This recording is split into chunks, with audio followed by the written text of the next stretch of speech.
Hey everyone, Jordan here. Today we're taking a look at another power supply. This one is a little bit more sensible than the 1500 watt we looked at last time though. This is the ThermalTake 850 watt GF-A3 Snow. It's also available in black if you prefer a more black theme, but as white parts are becoming a little bit more prominent, we have the white one to look at today. As I mentioned, 850 is also available in a 10,050, also an 80 plus gold certified unit. If you go for the 10,050 watt model, that's going to be Cybernetics Platinum rated as well. Other things to note, we've got the ATX 3.1 compatibility, so that's the 16 pin, or the 12 plus 4, however you want to say it. We've also got smart fan mode, Japanese capacitors, and a whopping 10-year warranty. So let's get straight into the box, not waste any time. We're going to have some documentation, then we've got the power supply on the left in some nice protective foam. We'll put that to the side for now, but as a little brief look. We've got all of our cables in the right hand side. Let's have a look in here. All of the cables in a nice ThermalTake bag. Our mains power cable, got some zip ties, also our power supply screws and our mains cable. This is obviously an EU one, but you'll get the right region for where you are. This was just sent from the Germany office. Okay, so now all in order, we've got our 24 pin on the left hand side. All of these have a coating to the wires. They aren't braided on this model, but they are a nice vibrant white. So there's our 24 pin. We've got our EPS connectors. This is on a daisy chain, so we've got an 8 and then an 8 which can break apart for a +4. And then you've also got another 8 there, which again can break apart.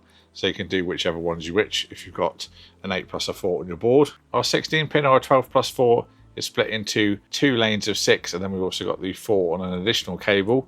That can carry up to 450 watts with 850 watt unit. And then that's just going to be the same connector on each ends, terminating into the 12 plus 4 or 16 pin. And if you're wondering about the length, it's around 600 millimeters. Then we've got our PCI connectors. So all of these have got a pigtail. So we've got a 6 plus 2 and then another 6 plus 2 on there. So we've got 2 of those cables there. So you can do a total of 4 8-pins. We've then got our SATA cables. We've got 4 on one cable, then a little bit of a gap where it will go to our power supply. So you can do 4 external drives. And then we've also got a number of Molex ones too. So we've got 2 cables here. Each of these have got 4 on. So that's another 8 Molex there. Quite a few Molex. I think ideally I'd like to see 8 SATA and then 4 Molex, especially as Molex isn't being used that much nowadays. And then lastly, we have got a floppy adapter still being used, believe it or not, with some sound cards and things like that. So might be quite useful to have. Then of course onto our power supply. So a nice 140mm compact unit with this one.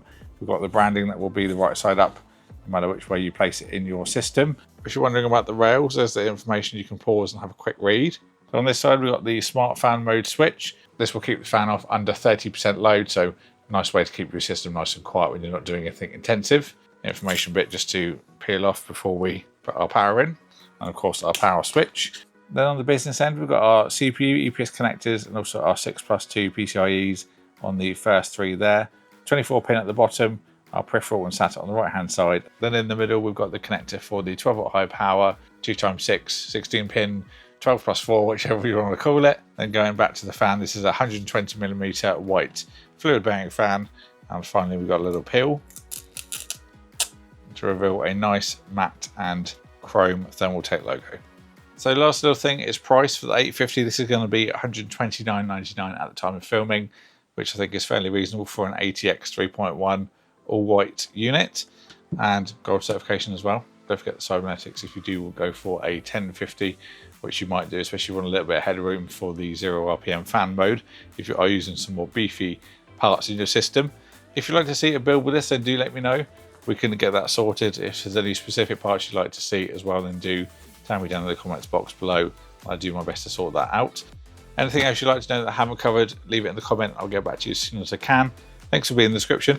Thank you all for watching. Hope you've enjoyed it. Thank you to ThermalTake sending this out for me to look at. I'll see you all in the next one.